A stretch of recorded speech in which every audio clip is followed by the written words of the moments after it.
Hello and welcome back to the channel campus Gyan. हमारा subject चल रहा है KMBN OM03 क्वालिटी मैनेजमेंट और हमने MBA के सभी सब्जेक्टों की प्लेलिस्ट बना दी है। आप चैनल में जाके चेकआउट कर सकते हैं। और आज हम कंप्लीट करेंगे यूनिट 2 अपने क्वालिटी मैनेजमेंट की। वीडियो थोड़ा लंबा हो जाएगा तो आप 2x स्पीड पर देख सकते हैं। सबसे पहला टॉपिक आता है basics of QMS quality management system. इसकी डेफिनेशन देख लेते हैं। तो QMS जो है ये फॉर्मलाइज सिस्टम है ताकि हम डॉक्यूमेंट कर सकें अपनी प्रोसेसेस को, प्रोसीजर्स को और रेस्पॉन्सिबिलिटीज़ को क्वालिटी के लिए।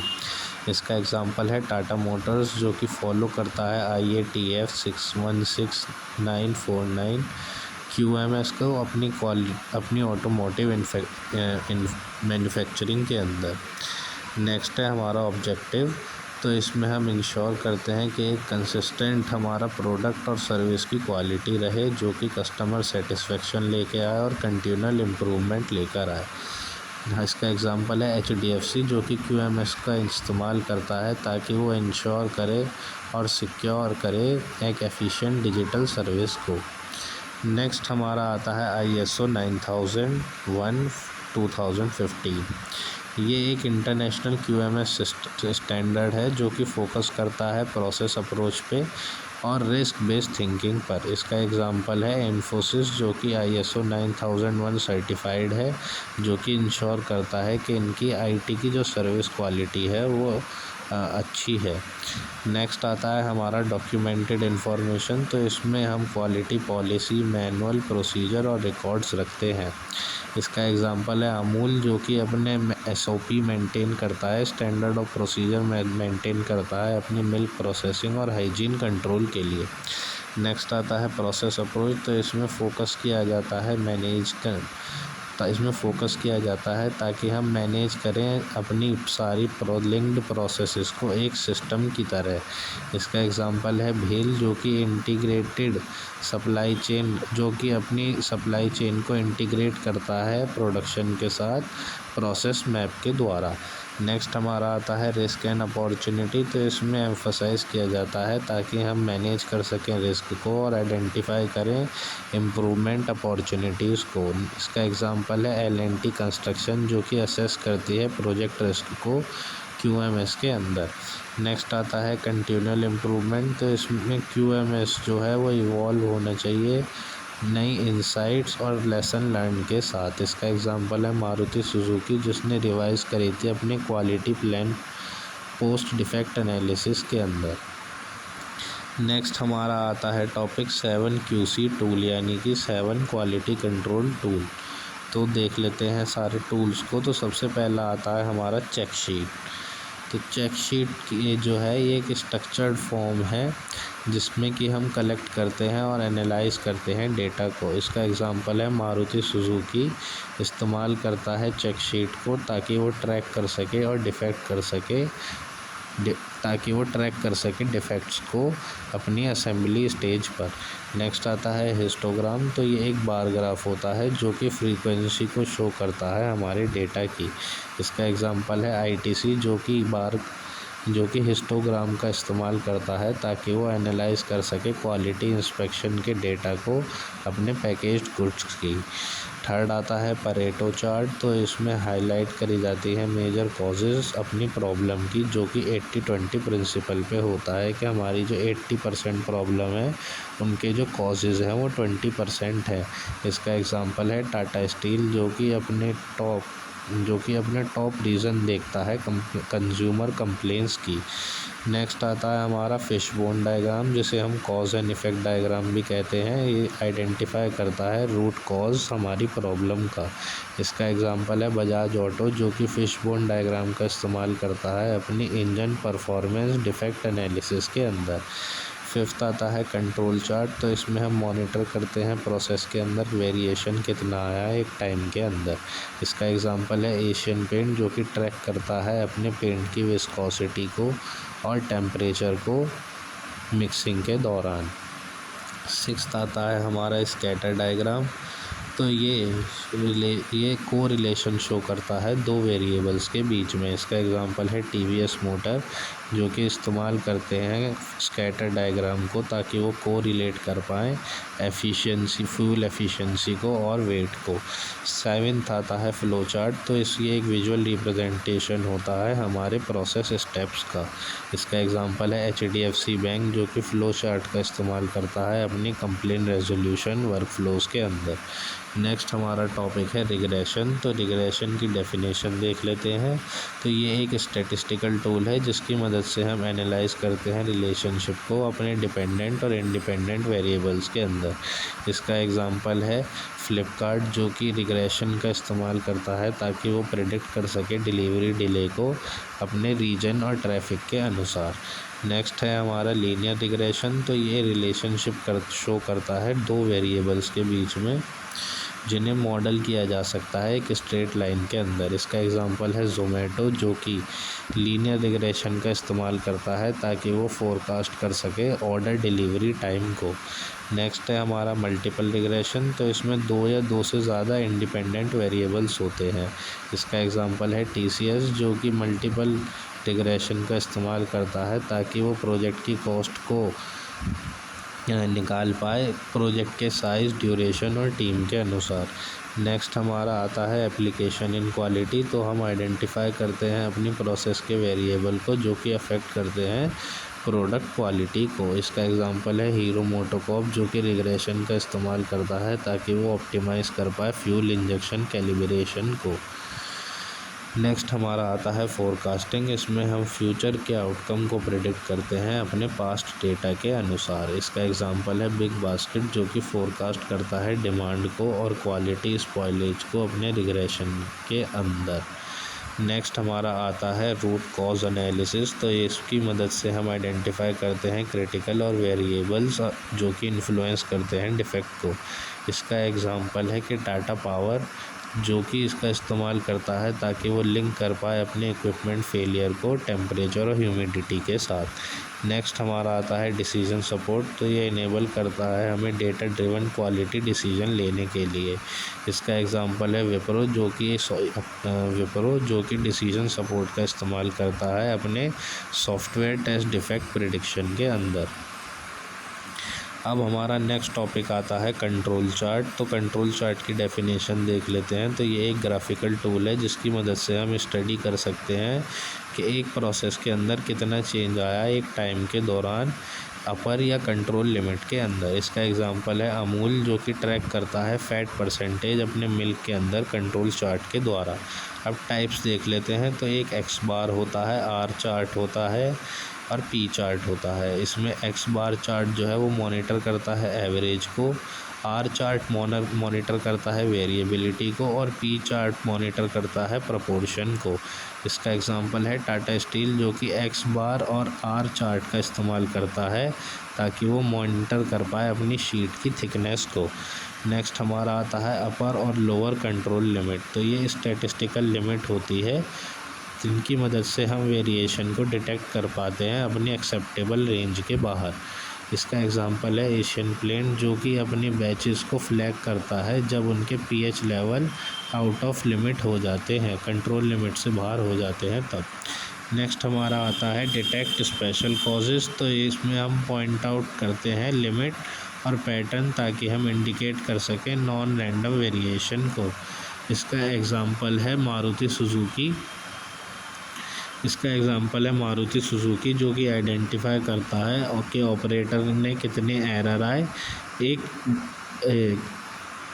आइडेंटिफाई करता है ऑपरेटर के एरर, जो कि पॉइंट आउट करते हैं डिविएट चार्ट के अंदर। अब SPC के अंदर इस्तेमाल किया जाता है। SPC का मतलब है स्टैटिस्टिकल प्रोसेस कंट्रोल। इसका एग्जांपल है LNT, जो कि SPC का इस्तेमाल करता है ताकि मेंटेन कर सकें हम कंक्रीट मिक्स स्ट्रेंथ को। नेक्स्ट आता है रियल टाइम मॉनिटरिंग। तो ये हमें मदद करता है कि हम ट्रैक कर सकें प्रोडक्शन को लाइव और अवॉइड कर सकें डिफेक्टिव बैचेस को। इसका एग्जांपल है भेल, जो कि इस्तेमाल करता है लाइव कंट्रोल चार्ट का अपनी टरबाइन ब्लेड फिनिश के लिए। नेक्स्ट आता है रिड्यूस वेस्टेज। तो इसमें अर्ली डिटेक्शन किया जाता है वेरिएशन का, जो कि रिड्यूस करती है स्क्रैप और रीवर्क को। इसका एग्जांपल है टाटा मोटर, जो कि अवॉइड करता है रीवर्क को जब वो आइडेंटिफाई करता है डिविएशन टॉर्क वैल्यूज़ के अंदर। नेक्स्ट हमारा टॉपिक शुरू होता है प्रोसेस कैपेबिलिटी एंड एनालिसिस। इसकी डेफिनेशन देख लेते हैं। तो इसको मेजर किया जाता है कि कितने अच्छे से एक प्रोसेस हमारी स्पेसिफिकेशन को पूरा कर रही है, कि एक प्रोसेस ने हमारी स्पेसिफिकेशन लिमिट्स को कितने अच्छे से पूरा किया। इसके अंदर वैल्यूज़ होती हैं जैसे कि CP और CPK। इसका एग्जांपल है कि टाटा मोटर्स, जो कि इंश्योर करता है कंपोनेंट वेरिएशन उसकी टॉलरेंस के अंदर। अब CP इसको कहते हैं कैपेबिलिटी रेशियो प्रोसेस। तो इसमें कंपेयर करी जाती हैं प्रोसेसेस को उनकी स्पेसिफिकेशन लिमिट तक। इसका एग्जांपल है हीरो मोटोकॉर्प, जो कि CP को असेस करता है, CP का इस्तेमाल करता है ताकि वो असेस कर पाए अपने ब्रेक सिस्टम को और उसकी वेरिएबिलिटी को। नेक्स्ट है हमारा CPK, जो कि कैपेबिलिटी इंडेक्स के नाम से जाना जाता है। इसकी मदद से हम मेजर करते हैं कि हम कितने अच्छे से अपनी प्रोसेसेस के अंदर सेंटर्ड हैं लिमिट्स के अंदर। इसका एग्जांपल है TVS मोटर, जो कि चेक करता है CPK को सिलेंडर डायमीटर कंसिस्टेंसी के लिए। अब अगर हमारा CPK और CP 1.33 या उससे ज़्यादा है, तो अगर हमारा CP और CPK 1.33 से ज़्यादा है, तो इसका मतलब है कि हमारे जो प्रोसेस है उसके अंदर मिनिमल वेरिएशन है। इसका एग्जांपल है ITC, जो कि पैकेजिंग लाइन के अंदर अपनी CP को 1.33 से कम रखता है क्लैरिटी के लिए, प्रिंट क्लैरिटी के लिए।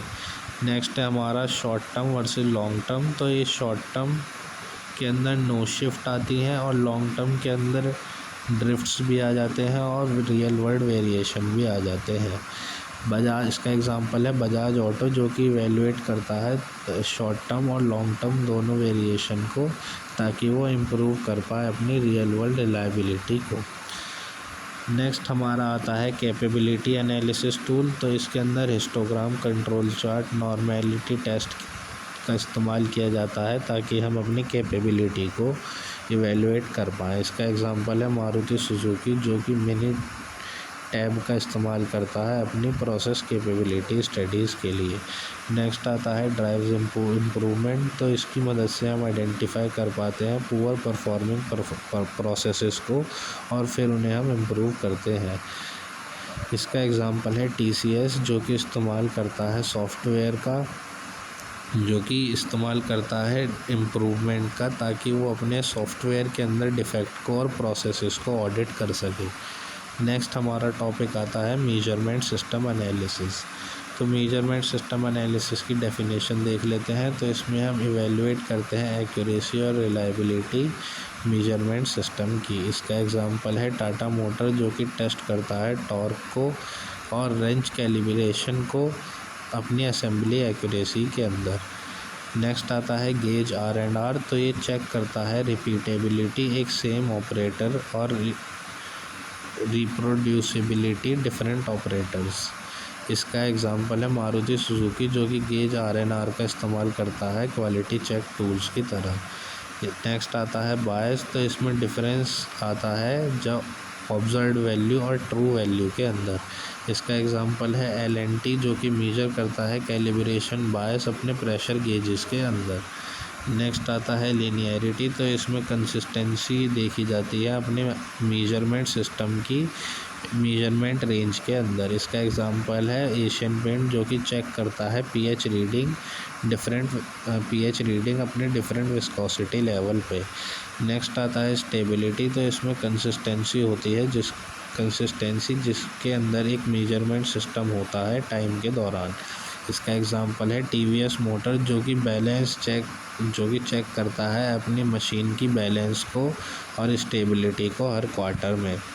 नेक्स्ट आता है रेजोल्यूशन, तो इसमें स्मॉलेस्ट डिटेक्टेबल चेंज देखा जाता है मेजरमेंट के अंदर। इसका एग्जांपल है अमूल, जो कि प्रिसाइज डिजिटल थर्मोमीटर का इस्तेमाल करता है अपने मिल्क चिलिंग प्लांट के अंदर। नेक्स्ट आता है डिसीजन मेकिंग, तो इसकी मदद से हम डिसीजन ले पाते हैं अपने डेटा के आधार पे जो कि रिलायबल होते हैं। इसका एग्जांपल है TCS, जो कि MSA का इस्तेमाल करता है ताकि वो डिफेक्ट लॉगिंग सिस्टम और अपनी सॉफ्टवेयर टेस्टिंग के अंदर। नेक्स्ट हमारा टॉपिक आता है design and analysis experiment DOE। तो डेफिनेशन देख लेते हैं। तो ये एक मेथड है जिसकी मदद से हम प्लान, कंडक्ट और एनालाइज करते हैं कंट्रोल टेस्ट को और इवेलुएट करते हैं फैक्टर्स को।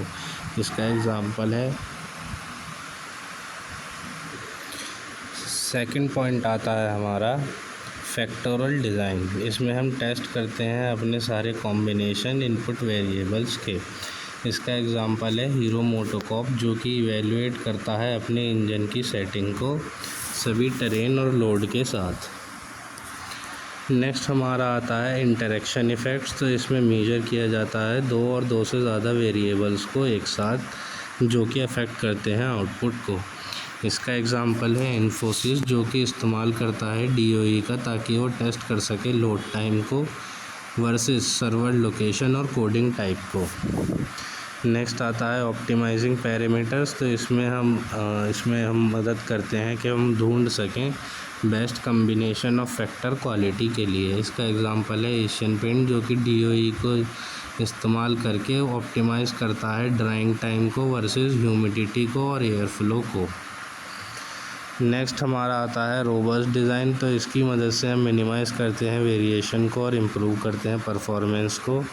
इसका एग्जांपल है मारुति सुजुकी, जो कि इंश्योर करता है व्हीकल परफॉर्मेंस इंडियन क्लाइमेट्स के अंदर। नेक्स्ट आता है टगुची मेथड, तो इसकी एक पॉपुलर DOE अप्रोच है एक इंडियन इंडस्ट्रीज़ के अंदर। इसमें इसका एग्जांपल है कि TVS मोटर टगुची मेथड का इस्तेमाल करता है ताकि वो रिड्यूस करे माइलेज वेरिएशन को। लास्ट हमारा आता है फास्टर प्रॉब्लम सॉल्विंग, तो इसमें DOE जो है यह एक स्ट्रक्चर्ड और फास्ट और रिलायबल क्वालिटी सॉल्यूशन प्रोवाइड करता है। इसका एग्जांपल है अमूल, जो कि DOE का इस्तेमाल करता है ताकि वो ऑप्टिमाइज़ करे पैकेजिंग को कोल्ड चेन डिस्ट्रीब्यूशन के अंदर।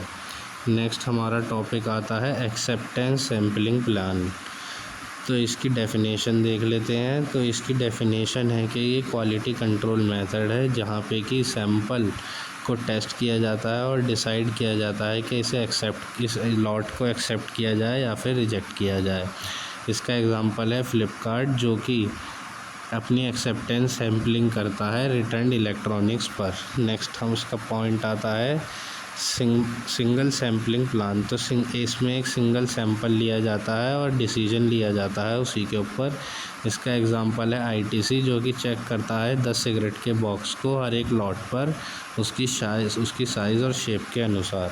नेक्स्ट आता है डबल सैम्पलिंग प्लान, तो इसमें सेकंड सैंपल लिया जाता है जब फर्स्ट सैंपल इनकन्क्लूसिव होता है। इसका एग्जांपल है बजाज ऑटो, जो कि क्रिटिकल इंजन पार्ट के लिए सेकंड सैम्पलिंग इस्तेमाल करता है। नेक्स्ट आता है AQL एक्सेप्टेंस क्वालिटी लेवल, तो इसमें हम maximum percentage of defective accept करते हैं। इसका एग्जांपल है अमूल, जो कि 1% AQL रखता है अपने स्पॉइल्ड मिल्क पाउचेस का। नेक्स्ट आता है प्रोड्यूसर एंड कंज्यूमर रिस्क, तो इसमें रिस्क देखा जाता है रिजेक्टेड गुड्स का। इसमें रिस्क देखा जाता है रॉन्गली रिजेक्टेड लॉट का या फिर एक्सेप्टिंग लॉट का। इसका एग्जांपल है टाटा स्टील, जो कि मैनेज करता है कंज्यूमर रिस्क को अपनी शीट थिकनेस डेविएशन के द्वारा। नेक्स्ट आता है MIL STD and IS standard, तो ये प्लान जो है मिलिट्री और इंडियन क्वालिटी स्टैंडर्ड के अनुसार हैं। इसका एग्जांपल है भेल, जो कि इंडियन डिफेंस सैम्पलिंग स्टैंडर्ड को फॉलो करता है। नेक्स्ट आता है एफिशिएंट रिसोर्स यूज़, तो इसमें कोई मदद से हम टाइम को सेव करते हैं, कॉस्ट को कंपेयर करते हैं और 100% इंस्पेक्शन करते हैं। इसका एग्जांपल है मारुति सुजुकी, जो कि सैम्पलिंग का इस्तेमाल करता है व्हील बैलेंसिंग चेक के लिए। नेक्स्ट हमारा टॉपिक आता है कॉस्ट एसोसिएटेड विद क्वालिटी। तो सबसे पहली आती है प्रिवेंशन कॉस्ट। तो इस कॉस्ट जब हम डिफ़ेक्ट को अवॉइड करते हैं, ये कॉस्ट तब आती है, इसमें हम ट्रेन करते हैं, क्वालिटी प्लानिंग करते हैं। इसका एग्जांपल है इन्फोसिस, जो कि ट्रेन करती है अपने सारे डेवलपर को ताकि वो सिक्योर कर सकें अपने सारे डेवलपर को, ताकि वो सिक्योर कोडिंग कर सकें और बग्स को अवॉइड करें। सेकंड आता है अप्रेजल कॉस्ट। तो इसमें इंस्पेक्शन, टेस्टिंग और ऑडिट की कॉस्ट को रखा जाता है। इसका एग्जांपल है मारुति सुजुकी, जो कि इंस्पेक्ट करता है अपने पार्ट्स को असेंबली लाइन में। थर्ड आता है इंटरनल फेलियर कॉस्ट। तो ये वो कॉस्ट होती है जब डिफ़ेक्ट को ढूंढ लिया जाता है, जब प्रोडक्ट कंज्यूमर से पहुंचने वाला होता है उससे पहले ही। इसका एग्जांपल है बेल, जो कि रीवर डिफेक्टिव टरबाइन ब्लेड का अपने जो डिफेक्टिव टरबाइन ब्लेड को रीवर्क करती है डिलीवरी से पहले। नेक्स्ट आता है हमारा एक्सटर्नल फेलियर कॉस्ट। तो इसमें डिफ़ेक्ट ढूंढा जाता है डिलीवरी के बाद, इसमें वारंटी क्लेम आते हैं और रेपुटेशन लॉस होता है। इसका एग्जांपल है सैमसंग इंडिया, जो कि इनकर करता है कॉस्ट को अपने मोबाइल फ़ोन पे और सर्विस कॉल और रिटर्न्स पे। नेक्स्ट आता है रेक्टिफिकेशन कॉस्ट। तो ये कॉस्ट तब होती है जब हम डिफ़ेक्ट्स को करेक्ट करते हैं ड्यूरिंग और आफ्टर प्रोडक्शन। इसका एग्जांपल है आईटीसी, जो कि रीपैकेज करता है अपने प्रोडक्ट को जो कि फेल हो गए थे क्वालिटी चेक से। सिक्स्थ आता है एश्योरेंस कॉस्ट। तो इसमें ये वो कॉस्ट होती है जब हम मेंटेन और इंश्योर करते हैं क्वालिटी परफॉर्मेंस को। इसका एग्जांपल है रिलायंस इंडस्ट्री, जो कि इन्वेस्ट करती है 6 सिग्मा सर्टिफिकेशन में अपनी सभी यूनिट्स के अंदर। नेक्स्ट आता है हिडन क्वालिटी कॉस्ट। तो ये customer trust, loss of customer trust और मिस्ड अपॉर्चुनिटी और लॉस प्रोडक्टिविटी की कॉस्ट होती है। इसका एग्जांपल है एयर इंडिया, जिन्होंने बहुत लॉस फेस किया था जब फ़्लाइट डिले हो जाती है क्वालिटी इश्यूज़ की वजह से। नेक्स्ट हमारा टॉपिक आता है process failure mode and effect analysis, PFMEA। तो इसकी डेफिनेशन देख लेते हैं। तो ये एक प्रोएक्टिव टूल है जिसकी मदद से हम आइडेंटिफाई और रिड्यूस करते हैं पोटेंशियल फेलियर को एक प्रोसेस के अंदर। इसका एग्जांपल है टाटा मोटर, जो कि PFMEA का इस्तेमाल करता है अपनी नई कार असेंबली लाइन प्लानिंग के दौरान। नेक्स्ट आता है फेलियर कॉस्ट। तो इसमें देखा जाता है कि एक प्रोसेस किन तरीक़ों से फ़ेल हो सकती है। इसका एग्जांपल है अमूल, जो कि आइडेंटिफाई करता है फेलियर मिल्क पेस्चराइजेशन के अंदर जब टेम्परेचर कम हो जाता है तब। नेक्स्ट आता है इफ़ेक्ट ऑफ फेलियर। तो कॉन्सिक्वेंसेस देखे जाते हैं फेलियर के प्रोसेसेस और कस्टमर के ऊपर। इसका एग्जांपल है L&T, जो कि स्टडी करता है कॉन्क्रीट मिक्सिंग फेलियर के इफ़ेक्ट को बिल्डिंग स्ट्रक्चर पे। नेक्स्ट आता है कॉज ऑफ फेलियर। तो इसमें रूट रीज़न देखा जाता है फेलियर का। इसका एग्जांपल है TVS, जो कि कॉज देखता है ऑयल लीकेज का, जैसे कि इम्प्रॉपर सील इंस्टॉलेशन। नेक्स्ट आता है रिस्क प्रायोरिटी नंबर, RPN। तो इसका फॉर्मूला रहता है severity multiplied by occurrence multiplied by detection. अगर हाइयर RPN है तो हाइयर रिस्क रहता है। इसका एग्जांपल है मारुति सुजुकी, जो कि प्रायोरिटाइज़ करता है RPN अपनी ABS ब्रेक सिस्टम डिज़ाइन के लिए। नेक्स्ट आता है करेक्टिव एक्शन। तो इसमें स्टेप लिए जाते हैं ताकि हम रिड्यूस और एलिमिनेट कर सकें रिस्क को। इसका एग्जांपल है इन्फोसिस, जो कि fixed high risk coding practices का इस्तेमाल करता है, जो कि PFMEA के ऊपर आधारित होती है अपने प्रोजेक्ट्स के अंदर। नेक्स्ट आता है रिव्यू एंड अपडेट। तो PFMEA को हमेशा अपडेट रखना चाहिए अपनी प्रोसेस लाइफ साइकिल के अंदर। इसका एग्जांपल है बेल, जो कि रिवाइसेस करता है PFMEA अपनी टरबाइंस के लिए, जो कि अपने सर्विस डेटा के ऊपर आधारित होती है। नेक्स्ट हमारा टॉपिक आता है अंडरस्टैंडिंग सर्विस क्वालिटी। तो इसकी डेफिनेशन देख लेते हैं। तो इसमें ये देखा जाता है जो हमने सर्विस डिलीवर करी वो कितने अच्छे से कस्टमर के एक्सपेक्टेशन को मैच कर रही है। इसका एग्जांपल है HDFC बैंक, जो कि मेजर करता है ATM का अप टाइम और सर्विस सेटिस्फेक्शन स्कोर्स को। नेक्स्ट हमारा आता है सर्विक्वल मॉडल। तो इसमें टेंजिबल, रिलायबिलिटी, रिस्पॉन्सिव, एश्योरेंस और एम्पैथी को देखा जाता है। इसका एग्जांपल है कि टाटा स्काई, जो कि ट्रैक करता है अपने सर्विक्वल डायमेंशंस को कॉल सेंटर और सर्विस इंस्टॉलेशंस के द्वारा। नेक्स्ट आता है रिलायबिलिटी, तो इसमें हम परफॉर्म करते हैं प्रॉमिस, इसमें हम जो सर्विस प्रॉमिस होता है उसे परफॉर्म करते हैं डिपेंडेंटली और एक्यूरेटली। इसका एग्जांपल है IRCTC, जो कि इंश्योर करता है एक्यूरेट ई टिकटिंग सिस्टम को। नेक्स्ट आता है रिस्पॉन्सिवनेस, तो इसमें हम विलिंगनेस देखते हैं कस्टमर की, जो कि प्रॉम्प्ट सर्विस के द्वारा हम पूरा करते हैं। इसका एग्जांपल है ज़ोमैटो के डिलीवरी रेट, जिसमें कि हम रिस्पॉन्सिवनेस को देख सकते हैं और इस्तेमाल करते हैं हम रिव्यूज़ के बाद। नेक्स्ट आता है एम्पैथी, तो इसमें केयरिंग और पर्सनलाइज अटेंशन दिया जाता है कस्टमर को। इसका एग्जांपल है एयर विस्टारा, जो कि personalised in flight assistance provide करता है। नेक्स्ट आता है टेंजिबल, तो ये फिज़िकल फैसिलिटी, इक्विपमेंट, पर्सनल और अपीयरेंस होते हैं। इसका एग्जांपल है बारबेक्यू नेशन, जो कि एक हाई स्टैंडर्ड मेंटेन करता है अपने आउटलेट के अंदर और यूनिफॉर्म के अंदर। नेक्स्ट आता है मेजरमेंट टूल्स, तो हम सर्वे, नेट प्रमोटर स्कोर और मिस्ट्री शॉपिंग देखा जाता है। इसका एग्जांपल है रिलायंस जियो, जो कि ऐप सर्वे और पोस्ट कस्टमर केयर इंटरेक्शन करता है। अब केस स्टडीज़ देख लेते हैं, तो सबसे पहले आती है टाटा स्टील, जो कि इम्प्लीमेंट करते हैं 6 सिग्मा और SPC अपने प्लांट के अंदर, और इनकी मदद से वेरिएशन को कम किया जाता है और प्रॉफिटेबिलिटी को इंक्रीज़ किया जाता है। नेक्स्ट है हमारा अमूल, जिसकी मदद से हम क्वालिटी को इंश्योर करते हैं सभी लेवल पे, जैसे कि फार्मर, फैक्ट्री, डिलीवरी। इसमें हम QMS को इंटीग्रेट करते हैं और ISO 22000 सर्टिफिकेट लेते हैं। नेक्स्ट आता है इन्फोसिस, तो इसमें हम SEI CMMI level 5 software development processes का इस्तेमाल करते हैं। ये एक वर्ल्ड क्लास सॉफ्टवेयर क्वालिटी के लिए होता है और कंसिस्टेंसी के लिए होता है। नेक्स्ट आता है एशियन पेंट, जो कि ऑटोमेटेड प्लांट्स का इस्तेमाल करता है, जिसमें कि रियल टाइम क्वालिटी डैशबोर्ड्स होते हैं।